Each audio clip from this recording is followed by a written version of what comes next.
The Galactic Consortium had stood for 50,000 years across the known universe, bringing together thousands of different species under one banner of peace and cooperation. When humanity first made contact with the wider galaxy, the aliens found them curious but ultimately disappointing. Ambassador Chun stood before the Grand Council, a massive chamber that held representatives from over 2,000 civilizations. The Valorians looked like floating crystals. Threnody resembled giant mantises made of living metals. Kulathi were energy beings who communicated through color changes. All of them stared at the human ambassador with polite but barely concealed boredom. "We welcome humanity to the consortium," High Chancellor Vexlor announced, his four mouths speaking in harmony. "Your species shows promise in trade and cultural exchange." Chun smiled and bowed deeply. "We are honored beyond measure," he said. "Humanity wishes only to learn from the great civilizations that came before us." Behind closed doors, the council members were less diplomatic. "They are so small," the Threnody representative clicked, "barely 2 meters tall at their largest." "And weak," added a Valorian. "Their muscle density is pathetic compared to most species. Did you see their lifespan data?" Another delegate chimed in. "They barely live 100 of their years. How can they accomplish anything meaningful?" But humanity had passed all the standard tests. They were peaceful, curious, and eager to follow consortium law. Most importantly, they agreed without hesitation to the Galactic Peace Accords. The accords were simple. No member species could maintain offensive military technology. Offensive shields were allowed. Patrol ships for pirates were acceptable. But weapons of mass destruction, large battle fleets, and aggressive warfare were strictly forbidden. Humanity enthusiastically decommissioned their small fleet of warships. They converted military stations into research outposts. They focused on trade, art, and diplomacy. Ambassador Chun became known throughout the Buddhist consortium for his apologetic nature. "I'm sorry our cargo ships are so slow," he would say. "Apologize that humans need so much rest. Forgive us for being such a young species." The other races found it endearing. In a pathetic sort of way, 200 years past, humanity spread across dozens of worlds, always building trading posts and cultural centers. Never weapons, never armies. They seemed content to be the galaxy's merchants and artists. Then came the Ktheran Empire. The Ktheran's were insectoid creatures, standing 3 meters tall with razor-sharp claws and armored carapaces. They had joined the consortium 5,000 years ago and had been model citizens. What nobody knew was that the Ktheran's had been preparing while other species dismantled their militaries completely. The Ktheran's kept theirs hidden. They built weapons in secret asteroid bases. They bred warrior castes in underground hatcheries. They studied the weaknesses of every consortium species. When they finally struck, it was devastating. The first attack came without warning. The peaceful farming colony of Trelvos Prime, home to 8 billion Valorians, fell in 6 hours. The Valorians sent diplomatic messages begging for negotiations. The Ktheran's replied with orbital bombardment within a week. 12 worlds had fallen. The consortium held emergency sessions. High Chancellor Vexlor addressed the council with all 4 mouths trembling. "We must respond to this aggression." "How?" demanded the Threnody representative. "Our species evolved past violence 10,000 years ago. We don't even have the biological capability for combat anymore." This was the terrible truth. Most consortium species had been peaceful for so long that they had lost the ability to fight natural selection in safe, prosperous civilizations favored cooperation over aggression. Entire species had become biologically pacifist. The Kulathi suggested economic sanctions. Valorians proposed a sternly worded condemnation. The Ktheran's laughed at both. Their broadcast spread across the galaxy. Emperor Ziochar, his mandibles clicking with satisfaction, addressed the consortium. "You grew soft and weak while we remained strong," he declared. "Your peace accords were chains you put on yourselves. We merely pretended to wear them. Now the galaxy will belong to the Ktheran Empire." More worlds fell. The death toll climbed into the trillion. Species that had existed for hundreds of thousands of years faced extinction. Human colonies came under attack. The Ktheran fleet descended on New Terra. A colony of 50 million humans. Ambassador Chun requested an emergency meeting with the High Chancellor Veslor. Expected Chun to beg for protection, or perhaps suggest that humanity evacuate their colonies. Instead, Chun stood straight, his usual apologetic demeanor completely gone. "High Chancellor, I must ask a question of critical importance." "Of course." "Ambassador, the Ktheran Empire has launched unprovoked attacks on consortium members." "Yes." "It is a tragedy. Has this action," Chun continued, his voice sharp, "constituted a formal breach of the Galactic Peace Accords?" Vekslar blinked his three eyes in confusion. "Well, yes. Technically, the accords are void when, and our member species release from their obligations under said accords when they are breached by hostile action." "I suppose the legal framework would indicate." "High Chancellor," Chen interrupted, "I need a yes or no answer. Are we still bound by the peace accords?" The chamber fell silent. Every delegate turned to watch. Vekslar's four mouths spoke as one. "No, you are not." Chun's expression transformed. The apologetic, humble human disappeared. What remained was something cold and calculating. He pulled out his communication device and spoke clearly. "Authorization code. Chun Alpha 07. A pause. Message to Earth Command. Mars operations, Luna Base, and all Titan stations. Peace accords are void. Repeat, accords are void." Another pause, and when Chun spoke again, his voice carried a weight that made every alien in the chamber shudder. "Unleash Doctrine Zero. High Chancellor." Vekslar felt something he hadn't experienced in his 300-year life: fear. "Ambassador Chen, what have you done?" Chun looked at him with eyes that suddenly seemed far too old for his young species. "High Chancellor, humanity agreed to the peace accords in good faith. We honored every single rule, every restriction, every limitation you asked of us. Then what? We simply never told you what we were capable of building before we agreed to stop." Across the galaxy, alarms began to sound. Monitoring stations detected massive energy signatures, all of them coming from human space, all of them military grade. The consortium was about to discover what humanity had been hiding for 200 years.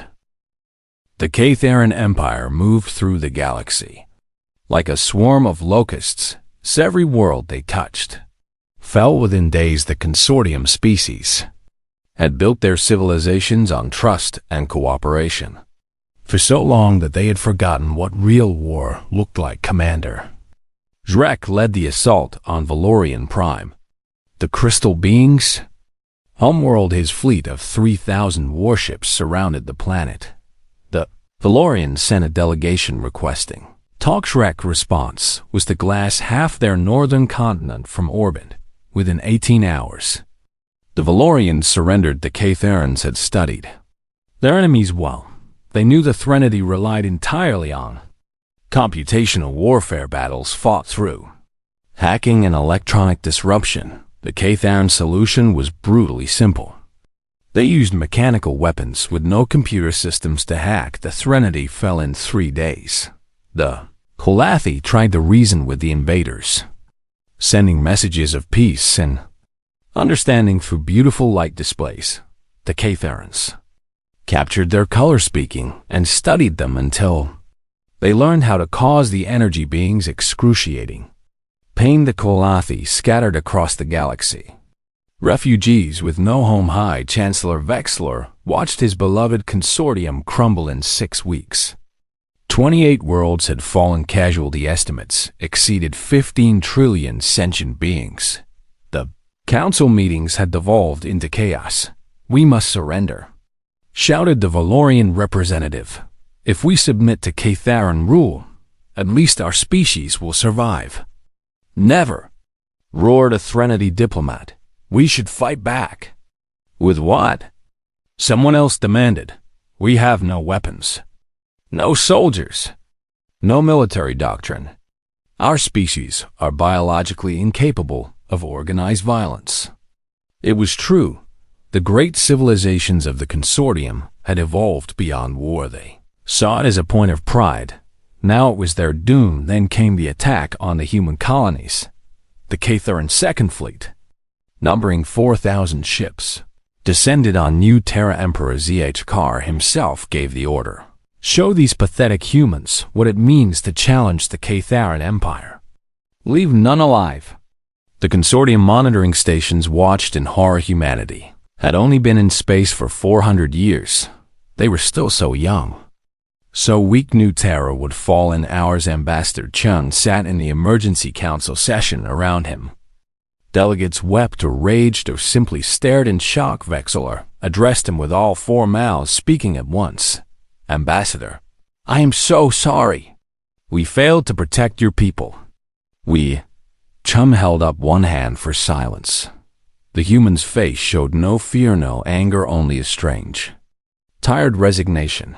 "High Chancellor, I have one question." "Anything."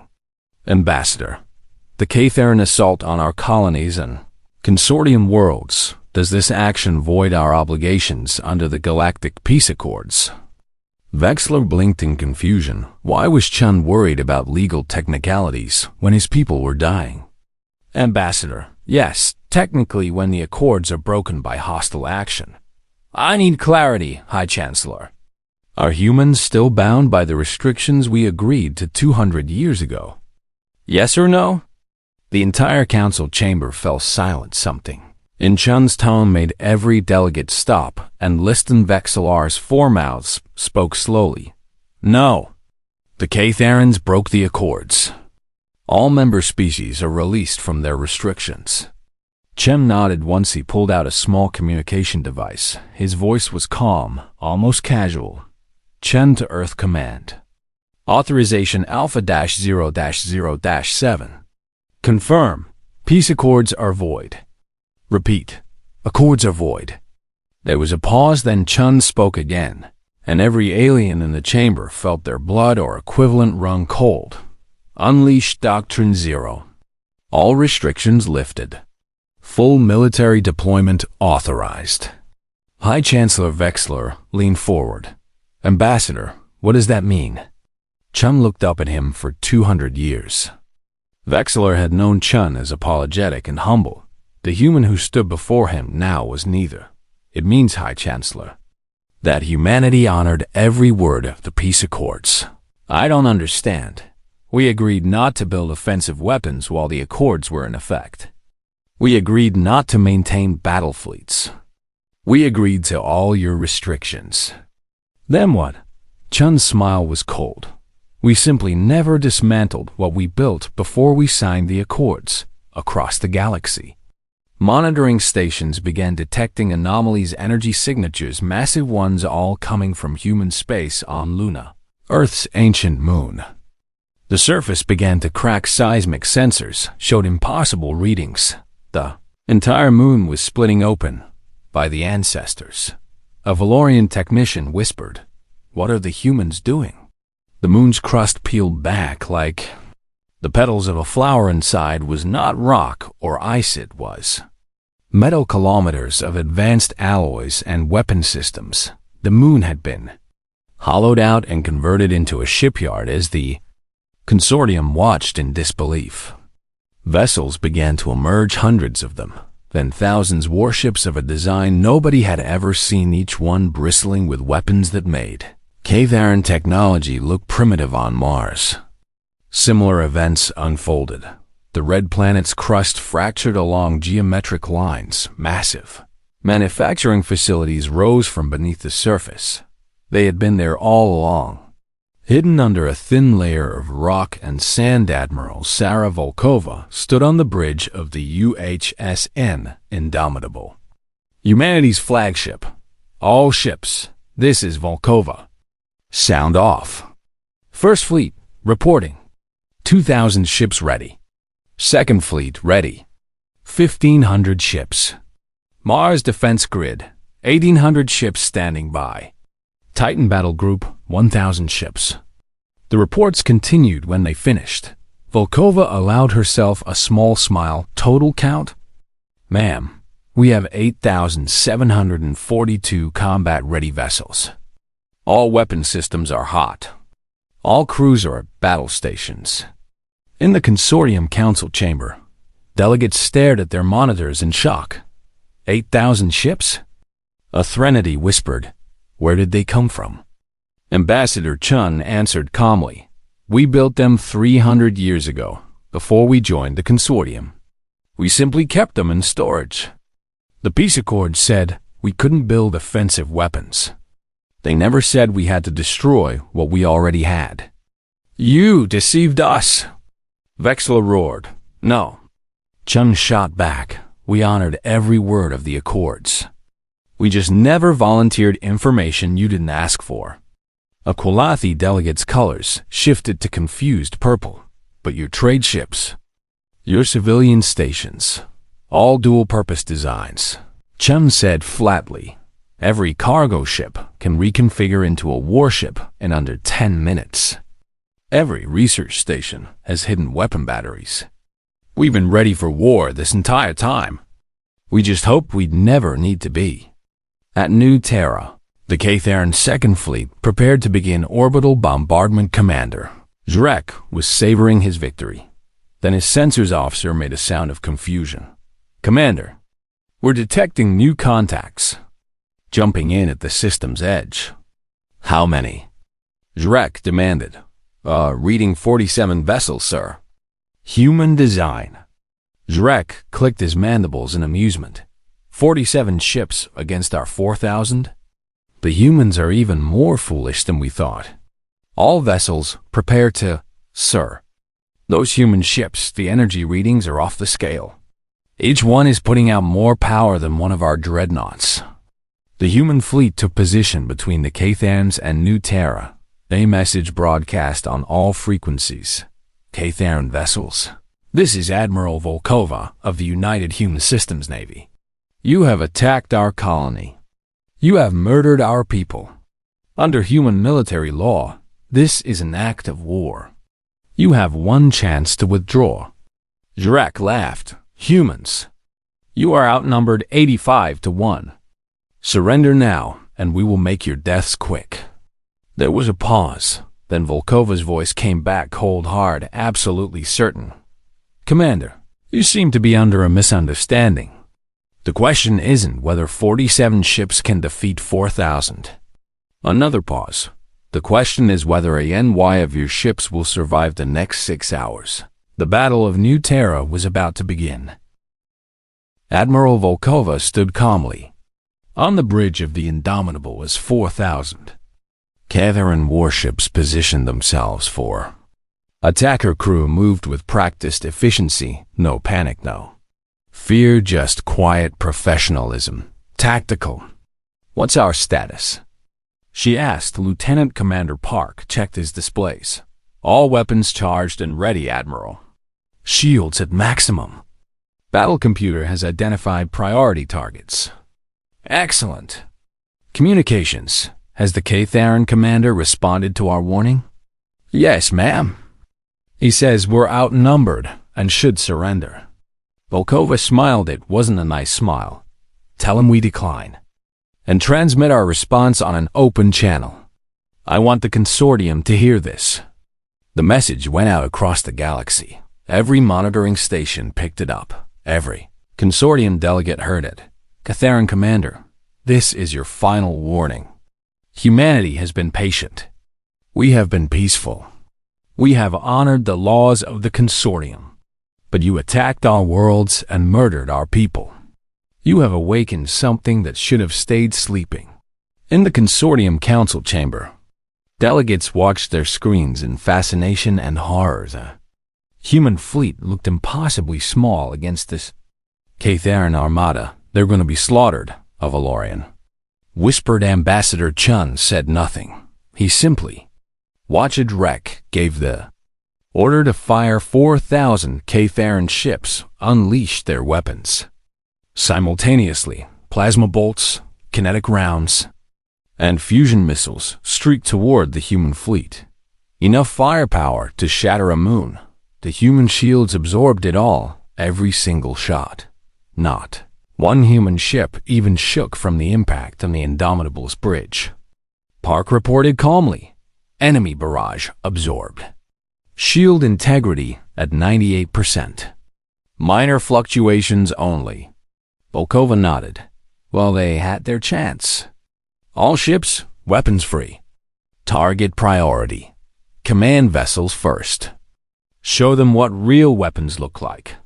The 47 human ships opened fire. What happened next would be studied by military historians for centuries. Human weapons didn't just damage Ktheran ships, they obliterated them. Particle beams punched through Ktheran armor like it was paper fusion torpedoes created miniature suns that consumed entire squadrons. Railguns fired projectiles at relativistic speeds, turning enemy vessels into expanding clouds of debris in the first 3 minutes. The Ktheran Second Fleet lost 300 ships. Shrek stared at his tactical display in disbelief. How are they doing this? His tactical officer's voice shook. "Commander, their weapons are generations beyond ours. Their shields are impenetrable. Our weapons can't even scratch them. All ships, focus fire on single targets. Concentrate everything on one human ship." 200 Ktheran vessels turned their weapons on the human destroyer. Relentless, the combined firepower was staggering. The Relentless's shields flared bright blue. Then the human ship accelerated directly into the Ktheran formation. "Sir, the human ship is charging us." The tactical officer screamed. "It's going to ram." The Relentless didn't ram anyone and unleashed a weapon the Ktheran's had never seen. Spherical pulse of energy expanded outward. Every Ktheran ship it touched simply stopped working. Power systems failed. Life support shut down. Weapons went offline in 5 seconds. 200 Ktheran warships became lifeless hulks drifting in space. By the hive. Jarek whispered, "What was that?" Back at Consortium headquarters, the delegates watched in stunned silence. "How are they doing this?" Vexler demanded. Chun finally spoke. "High Chancellor, humanity has been preparing for war since before we could leave our own planet. We have 40,000 years of continuous warfare experience. Every century, we develop new ways to kill each other more efficiently. But the technology, while you were at peace, we were fighting. World wars, nuclear exchanges, biological weapons. We nearly destroyed ourselves a dozen times. Each time we learned. We improved. We got better at warfare." A Threnody delegate interrupted. "But you seemed so peaceful, so cooperative." Chun's expression was sad. "We learned that too. We learned that peace is better than war. But learning something is better doesn't mean you forget how to do the other thing. We chose to be peaceful. That doesn't mean we forgot how to be deadly." At New Terra, the battle raged. The Ktheran fleet tried every tactic they knew. They attempted flanking maneuvers. They launched fighter swarms. They deployed fusion mines. Nothing worked. Human ships moved with impossible precision. Their weapons never missed. Their shields never failed. Admiral Volkova coordinated the battle like a conductor leading an orchestra. Indomitable group. Target their carrier clusters. Vindicator group. Eliminate their support vessels. All hunters, you are free to engage at will. The human hunters were smaller, faster ships. They darted through the Ktheran formation like sharks among Fish each one destroyed 10 or 20 enemy ships before the Ktheran's could even target. Lemsrek realized with growing horror that his fleet was being systematically dismantled. Retreat. All ships jumped to hyperspace. But the humans had anticipated this. The Indomitable fired a specialized weapon into the center of the Ktheran formation, a gravity well generator. Suddenly, no ship could jump to hyperspace. They were trapped.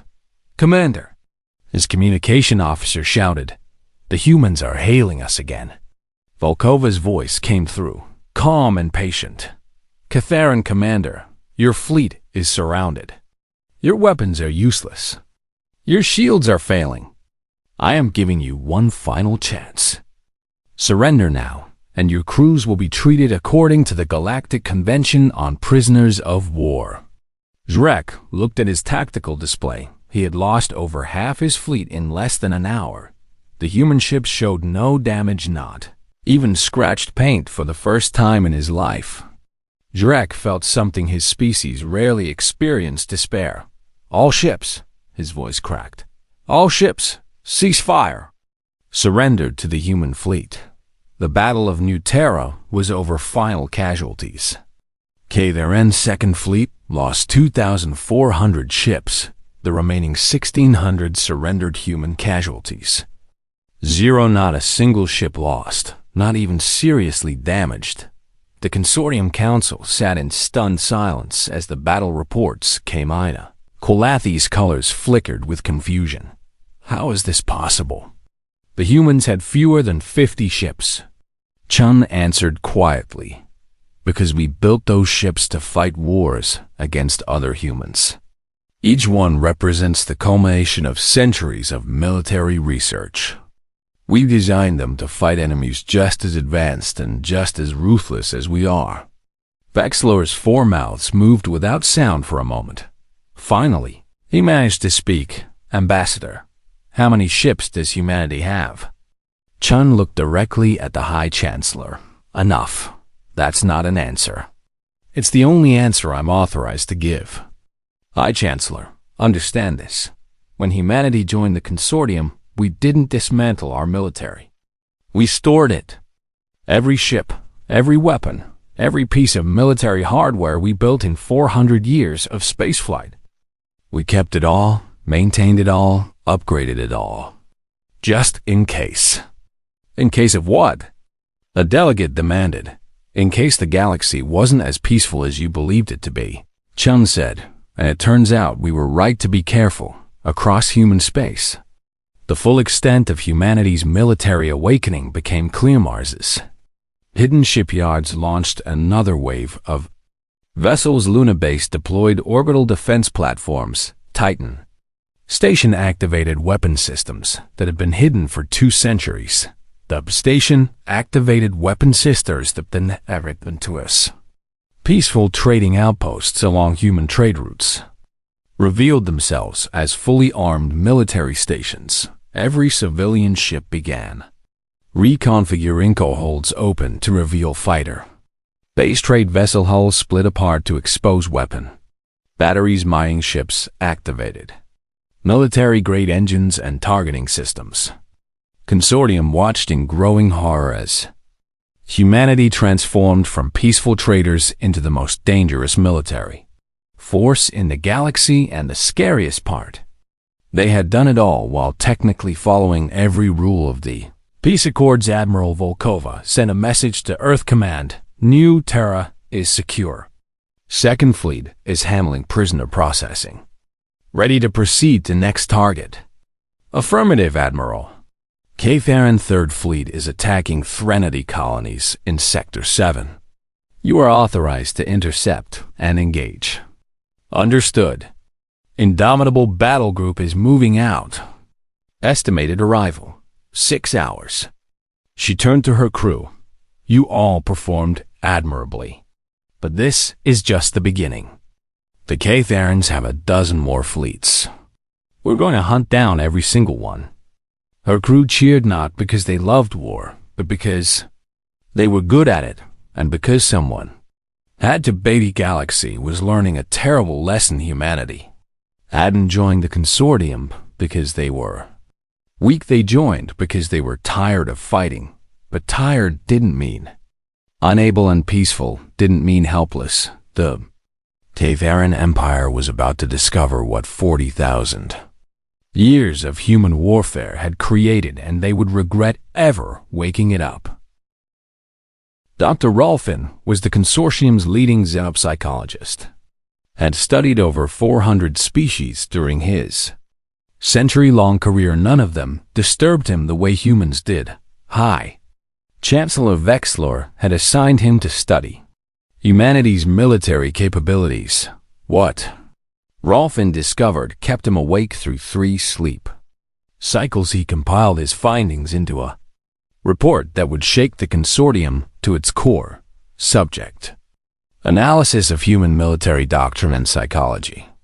Colleagues, I must warn you that the following information is deeply troubling.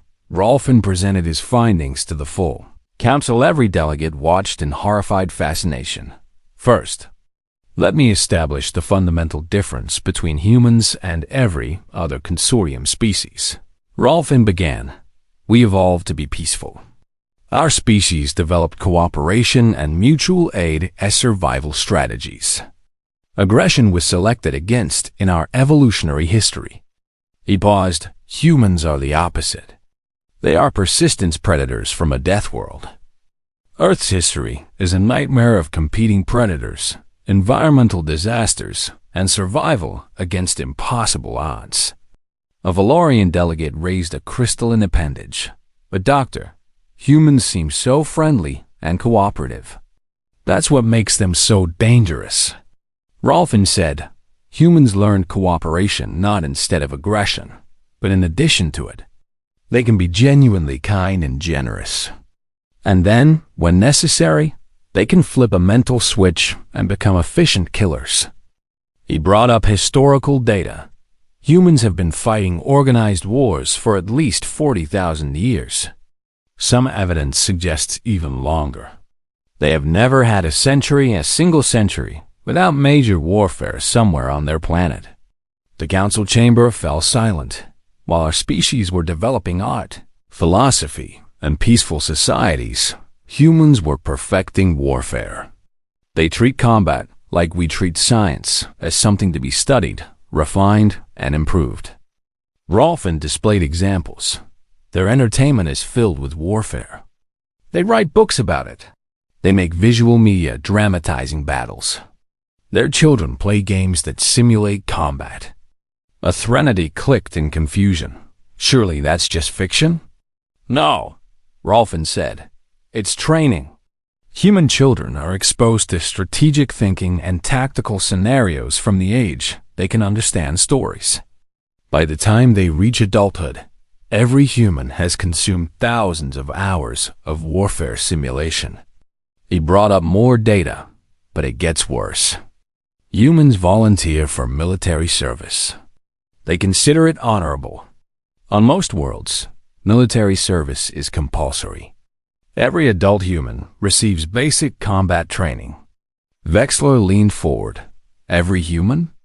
Even civilians? Every single one. The human I interviewed, a shopkeeper from Earth, could field strip a rifle in under 2 minutes. She knew basic tactical hand signals.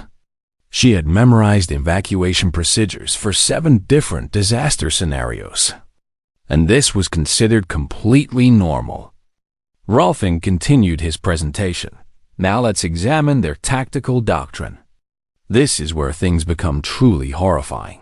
He displayed footage from recent battles. Observe how human ships move. They don't just attack, they hunt. Watch how they isolate enemy vessels, cut off retreat, and systematically dismantle formations. The footage showed the Battle of New Terra. The human ships moved with predatory grace. They anticipated Ktheran movements before they happened. Humans call this reading the enemy. Rolfin explained. They analyze patterns, predict responses, and exploit weaknesses. It's not just tactical skill. It's instinctive. Aqualathi's colors shifted to disturbed green. But surely they follow some code of conduct? Rolfin laughed. It wasn't a happy sound. Oh, they have codes. Geneva Conventions. Laws of war. Rules of engagement. But here's what's terrifying. They needed to create those rules because humans kept finding new and horrible ways to fight. He displayed a list: biological weapons, chemical weapons, nuclear weapons, psychological warfare, economic warfare, information warfare. Humans have developed and used a LL of these. And they banned them? Someone asked. Hopefully, some of them. But they remember how to make them.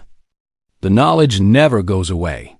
Right now, if Earth Command wanted to, they could deploy bioweapons that could sterilize entire planets. They choose not to, but they could. The council sat in horrified silence. Rolfin wasn't finished. Let's discuss their weapons technology. While we've been at peace, humans never stopped researching military applications. Every single technological advancement they made was examined for warfare potential. He brought up technical specifications. Their shields aren't just stronger than ours. They're built using quantum field manipulation that our scientists didn't even know was possible. Their weapons don't just destroy ships. They're designed to bypass every defense we have. How did we not know this? Vexler demanded. Because they hid it. Rolfin said, brilliantly. They showed us research stations that were actually weapon labs. They demonstrated civilian technology that was military hardware in disguise. They've been preparing for war while smiling and talking about peace. Meanwhile, the Ktheran Empire was learning these lessons the hard way. Emperor Zihakar sat in his throne room, receiving reports from the front. Everyone was worse than the last. Your Majesty. The Third Fleet engaged 40 human vessels at the Threnody colonies. And? Jakar demanded. Destroyed. All 1,700 ships. Total loss. What about the Fourth Fleet? They had numerical superiority. They tried to ambush a human supply convoy. Your Majesty, it was a trap. The supply ships were actually warships. The Fourth Fleet was annihilated. Char slammed his claw against his throne. How are they doing this? We outnumber them 50-1. His military advisor, General Kresh, spoke carefully. Your Majesty, I've been studying human tactics. They don't fight like any species we've encountered. Explain. Ktheran doctrine is based on overwhelming force. We attack in massive numbers. We believe victory comes from superior numbers and firepower. Yes, and humans don't think that way. They treat every battle like a puzzle to be solved. They look for weaknesses. They exploit mistakes. They turn our own strengths against us. Kresh brought up tactical displays. At the Battle of Threnody, they used only 40 ships. But they positioned themselves in a formation that forced our 1,700 ships into a narrow corridor. We couldn't maneuver. We couldn't bring our numbers to bear. They destroyed us ship by ship while we couldn't effectively return fire. That's impossible. My commanders aren't that stupid. Your Majesty, it's not about intelligence. It's about experience. Humans have been fighting wars for 40,000 years. They know every trick, every tactic, every stratagem. They've seen it all before. Char was silent for a long moment. What about the Fifth Fleet? General Vornak commands them. He's our best strategist. Your Majesty, Kresh hesitated. Tell me, the Fifth Fleet encountered a human task force led by Admiral Volkova. She has 47 ships. Vornak had 10,000. Finally, proper numbers. He'll crush them. Your Majesty, the battle lasted 6 hours. The Fifth Fleet is gone. All 10,000 ships. Admiral Volkova's casualties, 0. The Emperor's mandibles clicked in disbelief. That's not possible. I watched the battle recordings. Your Majesty, humans don't just have better weapons. They think differently. They anticipate movements. They exploit psychology. They turn Varanek's aggression against him. Kresh displayed the footage. The human ships moved like a school of fish. Every movement was coordinated. Every attack was perfectly timed. They didn't just defeat the Ktheran fleet. They played with it. Volkova's flagship had broadcast a message during the battle. Her voice was calm, almost bored. Ktheran commander, you're making a classic mistake. You're letting anger override tactics. Try again. This time, think before you act. The Ktheran commander had charged in rage. Exactly what Volkova wanted. His ships ran straight into a minefield. She was teaching him, Kresh said. Even while destroying his fleet, she was giving him lessons in tactics, as if the entire battle was just a training exercise. Shahir felt something he had never experienced: true fear. General, give me an honest assessment. Can we win this war? Kresh's antennae drooped. Your Majesty, I don't think we ever had a chance. Humans have been perfecting warfare since before we evolved. They know things about combat that we can't even comprehend. Such as, they use psychological warfare. They broadcast their victories to demoralize us. They spare prisoners just to show their superiority. They let damaged ships escape to spread fear. Kresh paused. And worst of all, Your Majesty, they're enjoying it. What? The human soldiers. I've intercepted their communications. They're having fun. They see this as a challenge. They're competing with each other to see who can destroy more of our ships. War isn't hard to them. It's a game they're very, very good at. Back at the Consortium Council, Rolfin concluded his presentation. In summary, humans are biologically, psychologically, and culturally optimized for warfare. They have devoted more time and resources to developing military capabilities than any species in galactic history. They've been practicing war since before they had written language. While we built peaceful civilizations, they built weapons. While we studied philosophy, they studied tactics. You pause for effect. The scariest part? They don't want to fight. They genuinely prefer peace. But they're so good at war that when forced to fight, they're unstoppable. Vexler spoke quietly. Doctor, what is your recommendation? Rolfin looked at the assembled delegates. 3 months after the Ktheran invasion began, Emperor Jishar sat alone in his throne room. His empire was shattered. Of his 15 military fleets, only 3 remained, and those were hiding in deep space, too frightened to engage. The humans had destroyed over 90% of Ktheran military power, and they had done it with minimal losses. 23 human ships damaged, 5 destroyed against 15,000. Ktheran vessels eliminated. The mathematics of defeat were absolute as cars. Communication officer entered.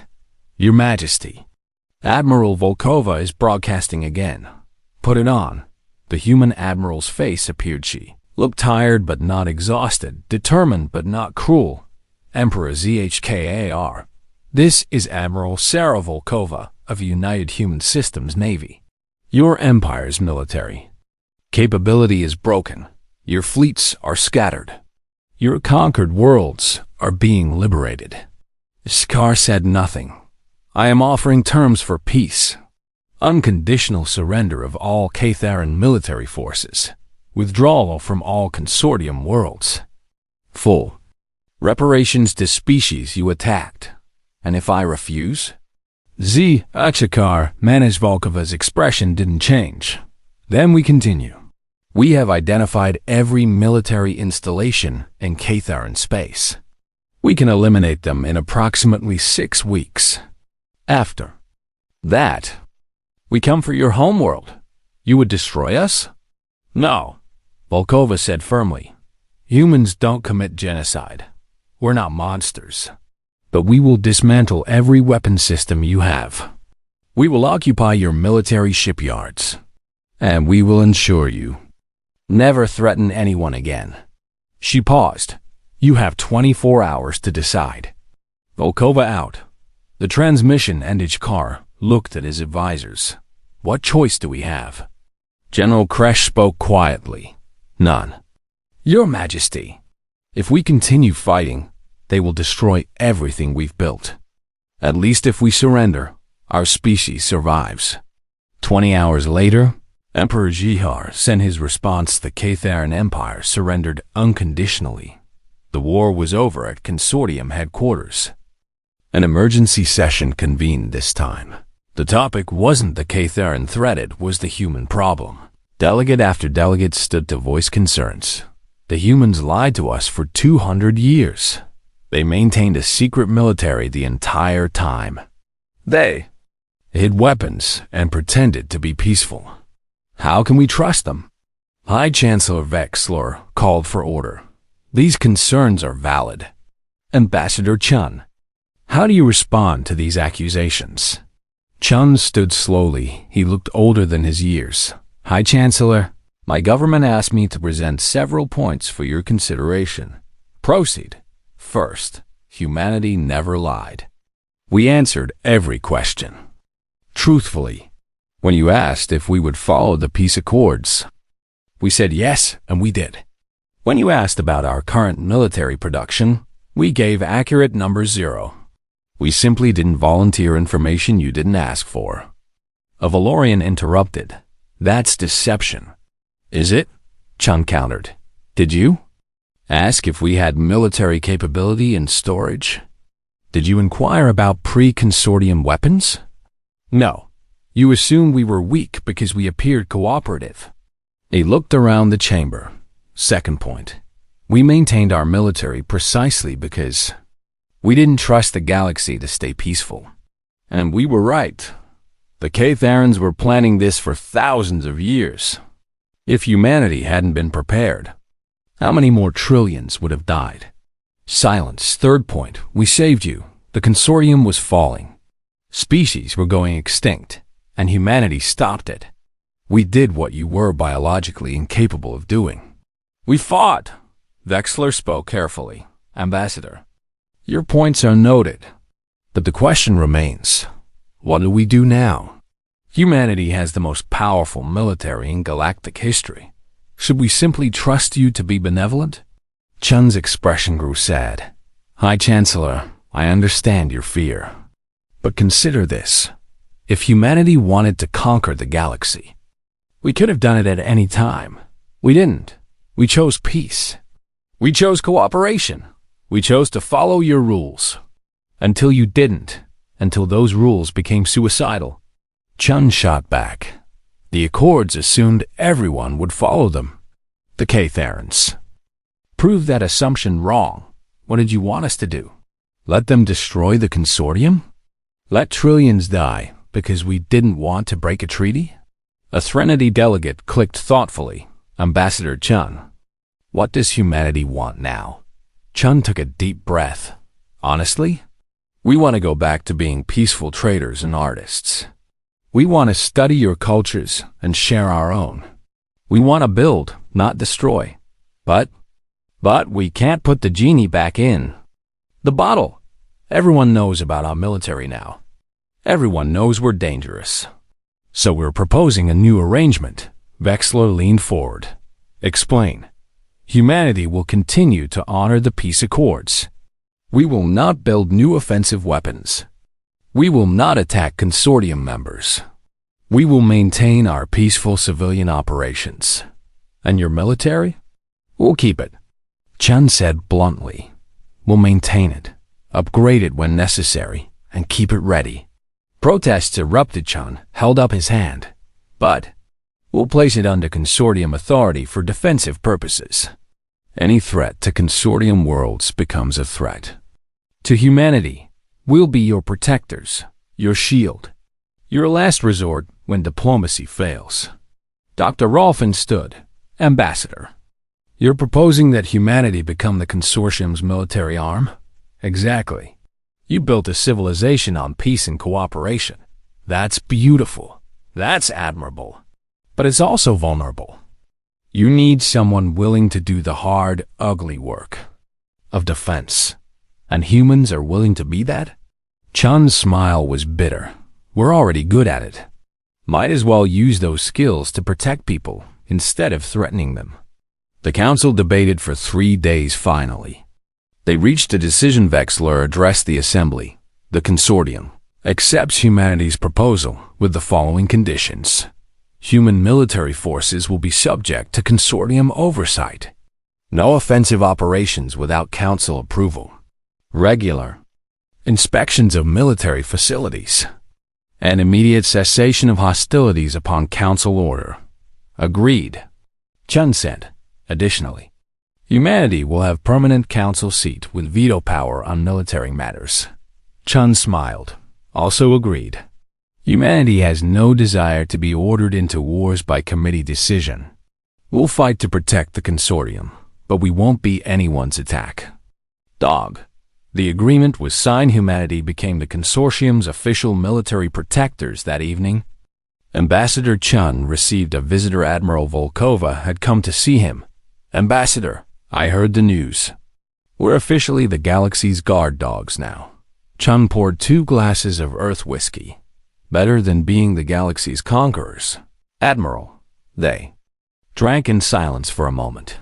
Do you think they'll ever really trust us? Volkova asked. Probably not. Would you trust us if you were them? Fair point. Chun looked out at the stars. You know what bothers me most? Admiral, they keep asking why we hid our capabilities. Why we didn't tell them what we could do. And because we were ashamed. Chun said quietly. We looked at these species who evolved past warfare, who built peaceful societies, who didn't need weapons, and we felt like barbarians in comparison. Volkova nodded slowly. We wanted to be like them. Exactly. We wanted to prove that humanity could be more than just good at killing. That we could be scientists, artists, philosophers. That we were more than our violent history. But we can't escape what we are, Volkova said. No, we can't. We're predators who learned to cooperate. Warriors who chose peace. And when peace failed, we remembered how to fight. Chun finished his drink. The consortium built a beautiful civilization on the assumption that everyone would choose peace. We built our civilization on the assumption that someone always chooses war. And we were both right. The next day, Chun addressed a gathering of new human recruits to the Consortium Defense Force, young men and women who would serve as the galaxy's protectors. You're about to take on a heavy burden, he told them. You'll be trained in warfare that most species can't comprehend. You'll maintain weapons that frighten our allies. You'll be ready to fight battles that terrify everyone else. The recruits listened intently. Some species will call you monsters. They'll fear you. They'll question your motives. And you need to accept that, because the alternative is worse. He paused. The consortium species are beautiful in their peaceful innocence. They never developed weapons. They never learned to kill efficiently. They don't have nightmares about warfare, and that's good. But someone needs to stand between them and the things that would destroy that innocence. Someone needs to be ready when the next Ktheran Empire rises. Someone needs to be the monster in the closet that keeps other monsters away. His voice grew firm. That someone is us. We're not heroes. Heroes get to be noble and pure. We're just people willing to do what's necessary. We're the sheepdogs protecting the flock from wolves. And yes, sometimes the sheep will fear the sheepdog. They'll see our teeth and our weapons and forget we're on their side. That's okay, because we're not doing this for gratitude. We're doing it because it's right, because someone has to, because we're good at it, and because we choose to use our capability for killing to protect life instead of taking it. The recruits stood at attention. Chun finished his speech. Welcome to Consortium Defense Force. You're about to become the most dangerous soldiers in the galaxy. Use that power wisely. Use it sparingly. But when you must use it decisively. Remember, we are the violence that stands between peace and those who would destroy it. We accepted that burden so others wouldn't have to. We carry the weight of warfare so others can live without it. Now get to training. The galaxy is counting on you. Even if they don't know it yet.